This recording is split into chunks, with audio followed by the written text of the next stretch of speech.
ಕರ್ನಾಟಕ ರಾಜ್ಯದ ಪ್ರತಿಯೊಬ್ಬ ಆತ್ಮೀಯ ಸರ್ಕಾರಿ ನೌಕರರೇ, ನಿವೃತ್ತ ಸರ್ಕಾರಿ ನೌಕರರೇ, ಪಿಂಚಣಿದಾರರೇ, ಕುಟುಂಬ ಪಿಂಚಣಿದಾರರೇ, ಅನುದಾನಿತ ನೌಕರರೇ, ಗುತ್ತಿಗೆ ನೌಕರರೇ, ಈ ದಿನ ಪ್ರತಿಯೊಬ್ಬ ನಿವೃತ್ತ ನೌಕರರು ಪಿಂಚಣಿದಾರರಿಗೋಸ್ಕರ ಒಂದು ವಿಶೇಷವಾದ ಮಾಹಿತಿಯನ್ನು ತೆಗೆದುಕೊಂಡು ಬಂದಿದ್ದೀನಿ. 7ನೇ ವೇತನ ಆಯೋಗ ಶಿಫಾರಸು ಮಾಡಿದ್ದಂತಹ ಪಿಂಚಣಿದಾರರಿಗೆ ಕೊಡಬೇಕಾಗಿರುವಂಥ 10% ಅಡಿಷನಲ್ ಪೆನ್ಷನ್ ಹಾಗೂ ಪಿಂಚಣಿ ಸೌಲಭ್ಯಗಳ ಬಗ್ಗೆ ವಿಶೇಷವಾದ ಮಾಹಿತಿಯನ್ನು ಈ ದಿನ ತೆಗೆದುಕೊಂಡು ಬಂದಿದ್ದೀನಿ. 7ನೇ ವೇತನ ಆಯೋಗದ 7th ಪೇ ಕಮಿಷನ್ ರೆಕಮೆಂಡೇಷನ್ ಏನು ಮಾಡಿತ್ತಲ್ಲ, ಆ ಸೌಲಭ್ಯಗಳನ್ನು ಪಡೆಯೋಕ್ಕೆ ಈಗ ಸಕಾಲ ಸುವರ್ಣಾವಕಾಶವನ್ನು ಸಿಗುವಂತಹ ಒಂದು ಮಾಹಿತಿಯನ್ನು ತಂದಿದ್ದೀನಿ. ಈ ಮಾಹಿತಿಯನ್ನು ತಮ್ಮ ಮುಂದೆ ಶೇರ್ ಮಾಡೋದಕ್ಕಿಂತ ಮುಂಚಿತವಾಗಿ ಯಾರೆಲ್ಲ ಈ ಚಾನಲ್ಗೆ ಸಬ್ಸ್ಕ್ರೈಬ್ ಆಗಿಲ್ಲ, ದಯವಿಟ್ಟು ಕೆಳಗಡೆ ಕಾಣ್ತಾ ಇರೋಂಥ ಸಬ್ಸ್ಕ್ರೈಬ್ ಬಟನನ್ನು ಒತ್ತಿ ಬೆಲ್ ಐಕಾನನ್ನು ಕ್ಲಿಕ್ ಮಾಡಿ ಆಲ್ ಅಂತ ಮಾಡಿ. ನೀವು ಫೇಸ್ ಮಾಡ್ತಾ ಇರೋಂಥ ಎಲ್ಲ ಪ್ರಾಬ್ಲಮ್ಗಳನ್ನು ಲೀಗಲ್ಲಾಗಿ ಸಾಲ್ವ್ ಮಾಡ್ಕೊಳ್ಳೋಕ್ಕಿರೋಂಥ ಉತ್ತಮ ವೇದಿಕೆ ಸರ್ಕಾರಿ ನೌಕರ ಮಿತ್ರ ಯೂಟ್ಯೂಬ್ ಚಾನಲ್ಗೆ ಜಾಯ್ನ್ ಆಗಿ ಸಬ್ಸ್ಕ್ರೈಬ್ ಮಾಡ್ಕೊಳ್ಳಿ.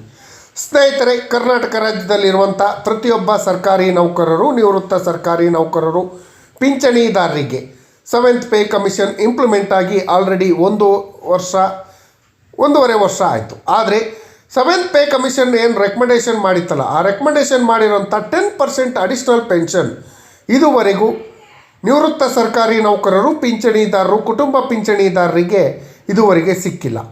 2 ವರ್ಷಗಳಿಂದ ಹೋರಾಟಗಳನ್ನು ಮಾಡ್ಕೊಳ್ತಾ ಬರ್ತಾ ಇದ್ದರೂ ಕೂಡ ಇದುವರೆಗೆ 7ನೇ ವೇತನ ಆಯೋಗ ಶಿಫಾರಸು ಮಾಡಿದಂತಹ ಸೌಲಭ್ಯಗಳನ್ನು ಕೊಡುವಂಥ ಕೆಲಸವನ್ನು ಮಾಡಿಲ್ಲ.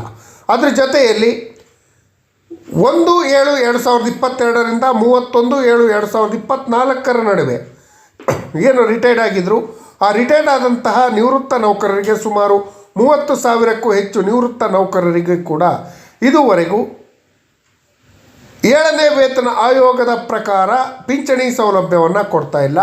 6ನೇ ವೇತನ ಆಯೋಗದ ಪ್ರಕಾರವೇ ಪಿಂಚಣಿ ಸೌಲಭ್ಯಗಳನ್ನು ಕೊಡ್ತಾ ಇದೆ.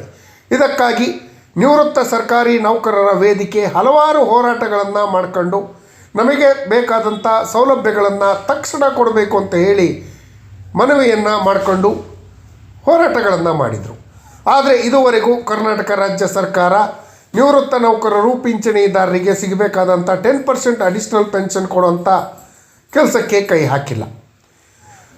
ಅದರ ಜೊತೆಯಲ್ಲಿ ಪೆನ್ಷನ್ ಸೌಲಭ್ಯಗಳನ್ನು ಕೊಡುವಂಥ ಬಗ್ಗೆ ಕೂಡ ಇದುವರೆಗೂ ಯಾವುದೇ ಸರ್ಕಾರಿ ಆದೇಶಗಳು ಆಗಿಲ್ಲ. ಆದರೆ ಈಗ ಒಂದು ಸುವರ್ಣಾವಕಾಶ ಸಿಗ್ತಾ ಇದೆ ಪ್ರತಿಯೊಬ್ಬ ನಿವೃತ್ತ ಸರ್ಕಾರಿ ನೌಕರರು, ಪಿಂಚಣಿದಾರರಿಗೆ.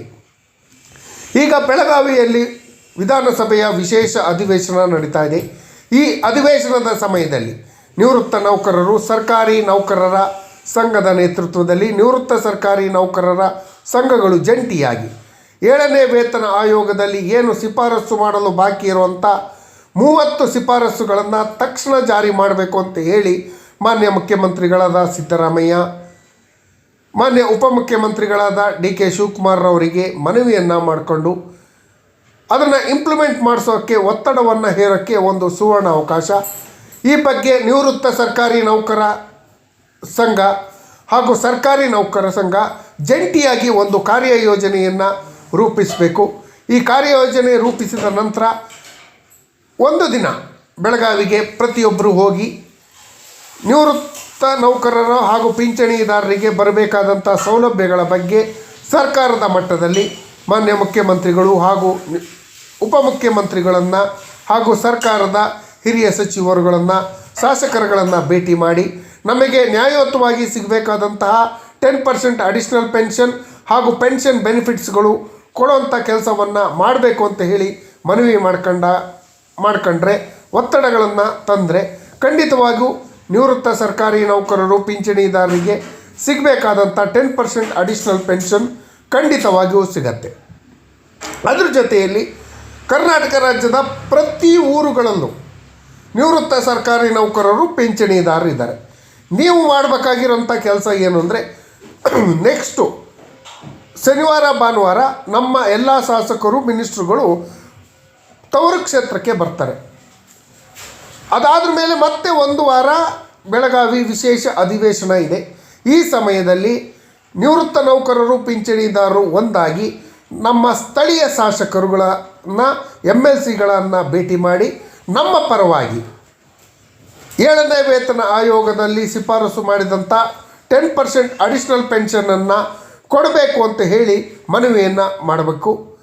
ಅದಕ್ಕೆ ಸರ್ಕಾರಿ ನೌಕರ ಸಂಘ ಹಾಗೂ ನಿವೃತ್ತ ಸರ್ಕಾರಿ ನೌಕರ ಸಂಘ ಸಹಕಾರದೊಂದಿಗೆ ಪ್ರತಿಯೊಬ್ಬ MLAಗಳು MLCಗಳ ಮನೆಗಳಿಗೆ ಹೋಗಿ ಅವರಿಗೆ ಮನವಿಯನ್ನು ಕೊಟ್ಟರೆ ನಾವು 224 MLAಗಳು ಹಾಗೂ 75 MLCಗಳಿಗೆ ಮನವಿ ಕೊಟ್ಟರೆ ಅದರಲ್ಲಿ ಸುಮಾರು ಒಂದು 10-15 ಜನ ಒಟ್ಟಾಗಿ ನಮ್ಮ ಪರವಾಗಿ ವಿಧಾನಸಭೆಯಲ್ಲಿ ಮಾತಾಡಿದ್ರೆ ಅದು ಒತ್ತಡದ ತಂತ್ರ ಆಗತ್ತೆ. ಖಂಡಿತವಾಗೂ ಸರ್ಕಾರ ನಮಗೆ ಸಿಗಬೇಕಾದಂಥ 10% ಅಡಿಷ್ನಲ್ ಪೆನ್ಷನ್ ಕೊಡುವಂಥ ಕೆಲಸಕ್ಕೆ ಕೈ ಹಾಕತ್ತೆ. ಆಡಳಿತ ಪಕ್ಷದವರು ಸಹಕಾರ ಕೊಡಲಿಲ್ಲ ಅಂದರೂ ವಿರೋಧ ಪಕ್ಷಗಳು ಹೆಚ್ಚು ಕಡಿಮೆ 90 ಸೀಟ್ಗಳಿದೆ.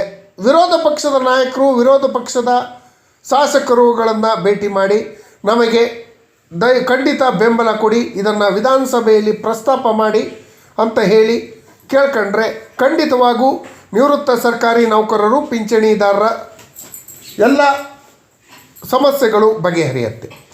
ಅವ್ರಿಗೆ ಸಿಗಬೇಕಾದಂಥ 10% ಅಡಿಷ್ನಲ್ ಪೆನ್ಷನ್ನು ಹಾಗೂ 1/7/2022ರಿಂದ 31/7/2024 ನಡುವೆ ಏನು ರಿಟೈರ್ಡ್ ಆಗಿದ್ರಂಥ 30,000ಕ್ಕೂ ಹೆಚ್ಚು ನಿವೃತ್ತ ನೌಕರರಿಗೆ 7ನೇ ವೇತನ ಆಯೋಗದ ಪ್ರಕಾರವೇ ಪಿಂಚಣಿ ಸೌಲಭ್ಯಗಳು ಸಿಗತ್ತೆ. ಇದಕ್ಕಾಗಿ ಪ್ರತಿಯೊಬ್ಬರು ತಮ್ಮ ತಮ್ಮ ಗ್ರಾಮದಲ್ಲಿ ಇರುವಂತಹ ತಮ್ಮ ತಮ್ಮ ಊರಿನಲ್ಲಿ ಇರುವಂತಹ MLA MPಗಳ ಮನೆಗಳಿಗೆ ಭೇಟಿ ನೀಡಿ ನಮ್ಮ ಸಮಸ್ಯೆಗಳ ಬಗ್ಗೆ ವಿಧಾನಸಭೆಯಲ್ಲಿ ಚರ್ಚೆ ಮಾಡಿ ನಮಗೆ ಸಿಗಬೇಕಾದಂತಹ 10% ಅಡಿಷ್ನಲ್ ಪೆನ್ಷನನ್ನು ಕೊಡಿಸುವಂಥ ಕೆಲಸವನ್ನು ಮಾಡಿ ಅಂತ ಹೇಳಿ ಮನವಿ ಮಾಡಿಕೊಳ್ಳಿ. ಇದೊಂದು ಸುವರ್ಣ ಅವಕಾಶ. ಈಗ ಬೆಳಗಾವಿ ಅಧಿವೇಶನದ 3ನೇ ದಿನ ಇವತ್ತು ನಡೀತಾ ಇದೆ. ನಿನ್ನೆ 2 ದಿನ ಗುರುವಾರ ಹಾಗೂ ಶುಕ್ರವಾರ 2 ದಿನ ವಿಧಾನಸಭಾ ಅಧಿವೇಶನ ಆಗಿ ಮತ್ತೆ 2 ದಿನ ರಜೆ ಬರುತ್ತೆ. ರಜೆ ಬಂದಾಗ ಖಂಡಿತವಾಗೂ ಶಾಸಕರುಗಳು ಮಿನಿಸ್ಟ್ರುಗಳು ತಮ್ಮ ಸ್ವಕ್ಷೇತ್ರಕ್ಕೆ ಬಂದೇ ಬರ್ತಾರೆ. ಬಂದಂಥ ಸಮಯದಲ್ಲಿ ನೀವು ಸಜ್ಜಾಗಿ ನಿಮ್ಮ ಮನವಿಯನ್ನು ಒಟ್ಟಾಗಿ ಸಲ್ಲಿಸಿ. ಒಗ್ಗಟ್ಟಿನಲ್ಲಿ ಬೆಲೆ ಇದೆ. ಒಬ್ಬೊಬ್ಬರೇ ಹೋದರೆ ಯಾವುದೇ ಕಾರಣಕ್ಕೂ ಬೆಲೆ ಇರೋದಿಲ್ಲ. ದಯವಿಟ್ಟು ನೀವು ಮೊದಲು ನಿಮ್ಮ ತಾಲೂಕುಗಳಲ್ಲಿ ನಿಮ್ಮ ಊರುಗಳಲ್ಲಿ ಇರುವಂತಹ ನಿವೃತ್ತ ಸರ್ಕಾರಿ ನೌಕರರು ಪಿಂಚಣಿದಾರರ ಒಂದು ಸಮನ್ವಯತೆಯನ್ನು ಸಾಧಿಸಿ ಅವರೆಲ್ಲರೂ ಒಟ್ಟಾಗಿ ಒಂದು ದಿನಾಂಕವನ್ನು ನಿಗದಿಪಡಿಸ್ಕೊಂಡು ಹೋಗಿ ನಮಗೆ ಬೇಕಾದಂಥ ಸೌಲಭ್ಯಗಳನ್ನು ಕೊಡುವಂಥ ವ್ಯವಸ್ಥೆಯನ್ನು ಮಾಡಿ ಅಂತೇಳಿ ಮನವಿಯನ್ನು ಸಲ್ಲಿಸಿ ನಿಮ್ಮೆಲ್ಲ ಕೆಲಸಗಳು ಆಗತ್ತೆ. ಈ ಚಾನಲ್ ನಿಮ್ಮೆಲ್ಲರ ಹಿತಕ್ಕಾಗಿ ಯಾವಾಗಲೂ ನಿಮ್ಮ ಜೊತೆ ಇರುತ್ತೆ. ನಮ್ಮ ಹಕ್ಕು 10% ಅಡಿಷ್ನಲ್ ಪೆನ್ಷನ್ ಪಡೆಯೋದು. ಈ ವಿಡಿಯೋ ನೋಡಿದ್ದಕ್ಕೆ ಧನ್ಯವಾದಗಳು. ಜೈ ಹಿಂದ್, ಜೈ ಕರ್ನಾಟಕ ಮಾತೆ.